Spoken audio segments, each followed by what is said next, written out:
Hello, my dear students and friends. This is Computer Concepts AK Pandey. Welcome to my YouTube channel. In this video today, I am going to discuss your question of Term 1 examination 21-22 case study question. आपका जो case study question है वो शुरू होता है question number 50 से लेके 55 तक। 6 क्वेश्चन पूछे जाते हैं केस स्टडी क्वेश्चन में, उसमें से आपको 5 अटेम्प्ट करने होते हैं। तो यही क्वेश्चंस मैं यहाँ पर डिस्कस करने वाला हूँ इस वीडियो में। Without any delay let us begin with this video. और एक बात मैं आपको बता दूं कि चैनल पर नए हैं तो चैनल को सब्सक्राइब कर लें so that you can get the notification of latest videos. Now let us come to the question. Question आपके सामने है। इसका मैं थोड़ा सा जूम कर लेता हूँ आपके लिए। ये सेक्शन सी में पूछा जाता है। इसमें 6 क्वेश्चन होते हैं। Attempt any 5 question. The question is, Mr. A.K. Singh is working in a school and preparing the result of term 1 CBSE exam, and he has some data in the form of data frame on which he has to do some operation. Help him to perform it. Right? ठीक है, ये data frame है सामने दिया हुआ। आप सभी को पता ही है कि आजकल टर्म 1 एग्जाम स्टार्ट हो गए हैं CBSE के। And this is the data frame for the same purpose where columns are name, correct question कितने करेक्ट किया है बच्चे ने, और पास है या फेल है, यस नो इसमें फीड किया गया है। Indexes are default 0 1 2 3 4। नेम्स दिए हैं। करेक्ट क्वेश्चन संदीप ने 30 क्वेश्चन करेक्ट किया है आउट ऑफ 45, तो ये पास है। Yes.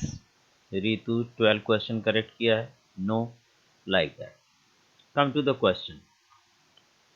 He wants to add new column marks after the column correct Q. Correct question के बाद इसके बाद यहाँ पर एक नया कॉलम ऐड करना है मार्क्स के नाम का कि 30 क्वेश्चन करेक्ट किए तो उसके कितने मार्क्स बनेंगे। मार्क्स कैलकुलेट करने का फॉर्मूला है correct question multiplied by 0.77। That means if 30 questions are correct, it will be multiplied by 0.77. Each question carry equal marks, and that is 0.77 marks have been assigned for each correct answer. Select the appropriate command from the following options.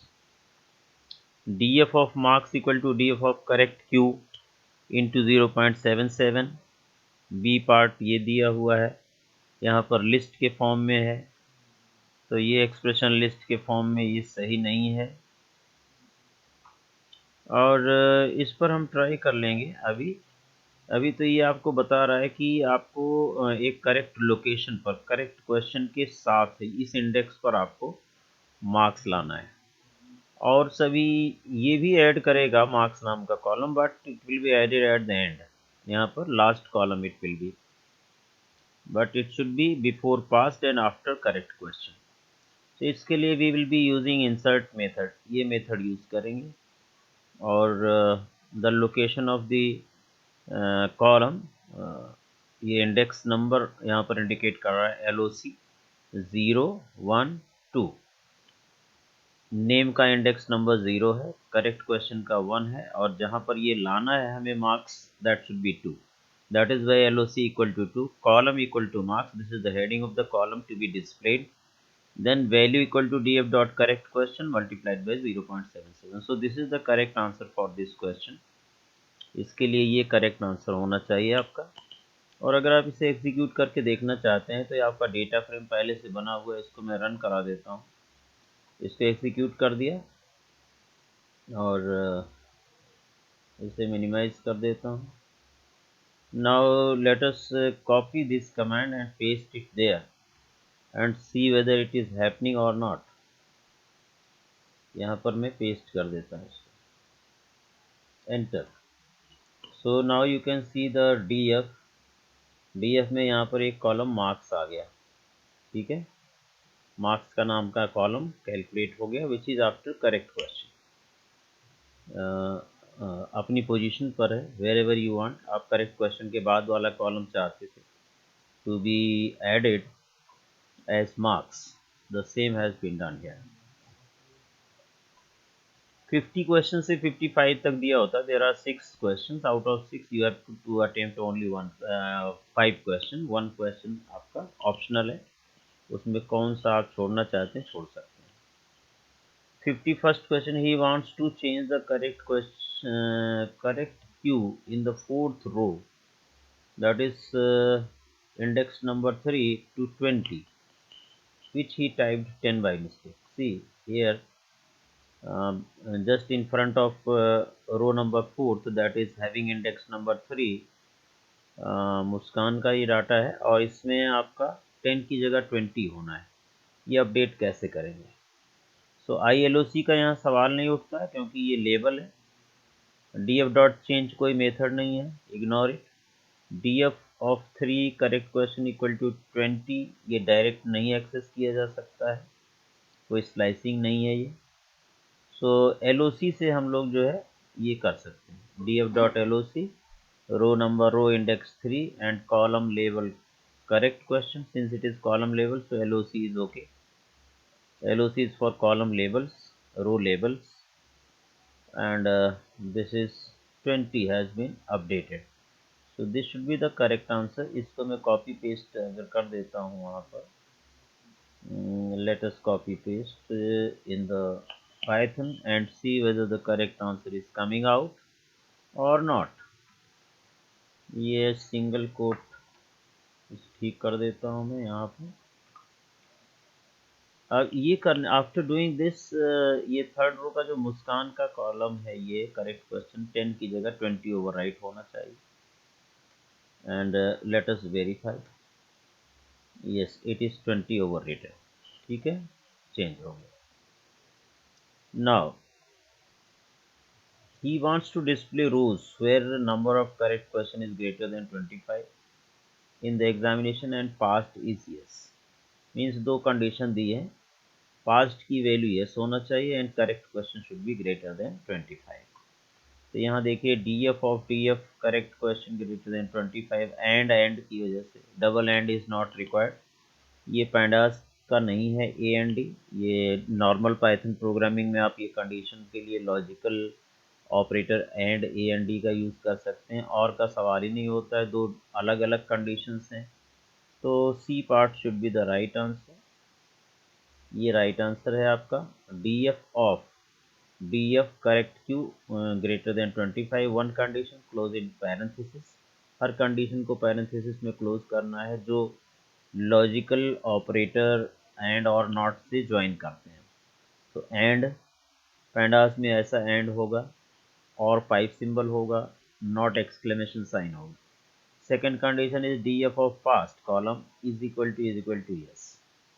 तो इसको भी आप paste करके Python में verify कर सकते हैं whether you are going to get the correct output or not for this command. यहाँ पर ये कैरेक्टर थोड़ा आपको चेंज करना पड़ेगा, सिंगल कोट को आप सिंगल कोट भी लिख सकते हैं, you can write double quote also for writing any string. जो वर्ड में मैंने टाइप किया सिंगल कोट वो मिसमैच कर रहा है, इसलिए इसको यहाँ पर हमें ये करना पड़ा। Now you can see correct question is greater than 25, okay, and past is yes, past की वैल्यू यहाँ पर यस दिख रही होगी आपको। So that means this is the correct answer. Question number 53, he wants to display the information of all failed student. Failed student की information लानी है, कंडीशन है कि जिसका past equal to no. So let us see which answer is correct. df of df dot past is equal to no. df dot past, यहाँ पर आपका df dot past is equal to no, यहाँ पर simply ये true false में result देगा। df of df dot past होना चाहिए। df of df dot past यहाँ लिखा है, यहाँ सिंगल इक्वल टू है, that is why it is wrong. df dot past in inverted comma में हो गया, डॉट के साथ the column name should not be within inverted commas. So your appropriate answer is part A. and copy paste it over there. You will see all the data, all the rows having passed is equal to no will be displayed in the query result. See,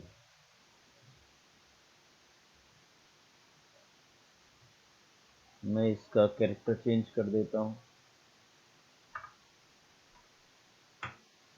ये no, both of these rows are having the passed value as no being displayed in the result. So this is the correct answer.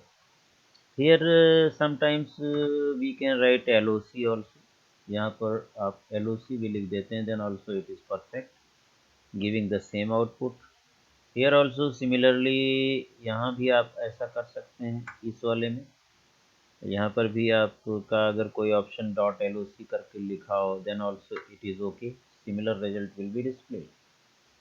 Now by mistake he has marked no in past column of Muskan. मुस्कान वाले में अभी आपने update किया था, 10 का 20 किया था, number of questions, correct question. Now in place of past no you want to update it to yes. What is to be done? So here you can see जहाँ पर मुस्कान का डाटा है वो रो नंबर 3 है, जिसका इंडेक्स 3 है, रो number तो 4 होगी, और कॉलम जो है वो पास्ट है, that has to be change to yes. तो ILOC का सवाल नहीं उठता क्योंकि यहाँ कॉलम का लेबल पास्ट लगा हुआ है, कॉलम लेबल पर यहाँ पर LOC लगता है, ना कि ILOC. तो मैं ILOC छोड़ दूंगा और मैं LOC पर आ जाऊंगा, सिंपल वाला भी मैं छोड़ दूंगा. तो LOC दो हैं आपके, B या D में से कोई करेक्ट होना चाहिए. So let us see DF.LOC 3, past equal to yes. ये बिल्कुल करेक्ट आंसर दिख रहा है. DF.LOC 3, LOC works on column labels. तो यहाँ पर 3 नहीं आना चाहिए, यहाँ पास्ट ही आना चाहिए, कॉलम इंडेक्स नहीं आना चाहिए. तो अगर अगर लेबल नहीं है तो इंडेक्स आ सकता है, अगर पास्ट ना होता तो 3 आता. जैसे यहाँ रो में रो लेबल कुछ भी नहीं है तो नंबर्स ही हैं, default row label row index होगी. So that is why 3 is appearing here. So ultimately your answer is this one. If you want to see that the data of Muskan, that is past column of the Muskan, is being changed to yes or not, अगर वो change हो रहा है कि नहीं हो रहा है, इस कमेंट को आप एग्जीक्यूट करके देख सकते हैं. यहाँ मैंने ये लिख दिया और इसे कैरेक्टर चेंज कर देता हूँ, single quotation mark, that is little different in Microsoft Word in comparison of Python. So this command is perfect. And if I see what is DF, तो आप मुस्कान के सामने जा कर के यहाँ पर देख सकते हैं यस हैज़ बीन अपडेटेड. मुस्कान सामने पहले यहाँ पर it was coming now. Okay, so this is the correct answer. Now come to the last question, 55 of this case study question. You have to display two columns, names and marks columns from the data frame. DF of name comma marks, multiple column जब भी display किए जाते हैं तो उसे list के form में होना चाहिए, नंबर 1. तो DF dot columns equal to this, ये बिल्कुल गलत है, कॉलम्स एट्रीब्यूट ये नहीं आएगा.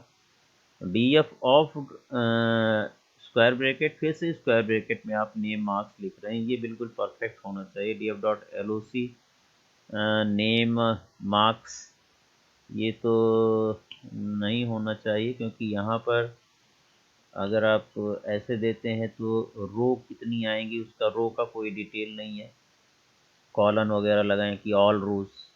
तो आपका जो करेक्ट आंसर है ये होना चाहिए. ठीक है, this should be the correct answer. Let us paste it here and find out whether it is right or not. Again we have to change the quotation mark, single quotation mark has to be changed as earlier. पहले मैंने जैसे किया था इसको change कर लिया. देखिए name और मार्क्स कॉलम डिस्प्ले हो रहे हैं. इसमें मैं एक ऑल्टरेशन भी बता देता हूँ आपको, बाई चांस एग्ज़ाम में आ जाता है तो DF डॉट LOC का भी आप इस्तेमाल कर सकेंगे और यहाँ पर आप कॉलन लगा के कॉमा लगा सकते हैं, then also it is okay. ठीक है, और मान लीजिए मैं LOC लगाता हूँ और कॉलन कॉमा नहीं लगाता हूँ, देन व्हाट हैपन्स. यहाँ पर मैं डॉट LOC तो I have written but colon comma is not written, it will give error, right? तो इसलिए यहाँ पर कॉलन फॉर ऑल रोज, ये सभी रो को इंडिकेट करता है, इसलिए यहाँ पर ये लिखना ज़रूरी होगा। तो इस तरह से आपने देखा कि all these queries can be solve very easily, बड़ी आसानी से आपने सारी क्वेरी सॉल्व कर दी केस स्टडी के क्वेश्चन की। एक कोई डेटा फ्रेम दिया जाएगा या एक कोई ग्राफ दे दिया जाए, उसके बेसिस पर 6 क्वेश्चन दिए जाएं और 6 में से आपको 5 अटेम्प्ट करने होंगे केस स्टडी के क्वेश्चन में। From 50 to 55 you have to leave one question unattempted, कोई भी एक क्वेश्चन अनअटेम्प्टेड छोड़ना पड़ेगा, यानी उसका OMR शीट में हैश टैग वाला जो कॉलम है उसे एनसर्कल डार्क करना पड़ेगा आपको। तो this is that's all about this question. और if you are new to the channel, please subscribe it for latest notification, and try to share this video maximum, uh, and like it, ज़्यादा से ज़्यादा बच्चों के पास share करें so that they can also be benefited from this case study question। और video देखने के लिए आप लोगों का बहुत बहुत धन्यवाद। Thank you very much for watching.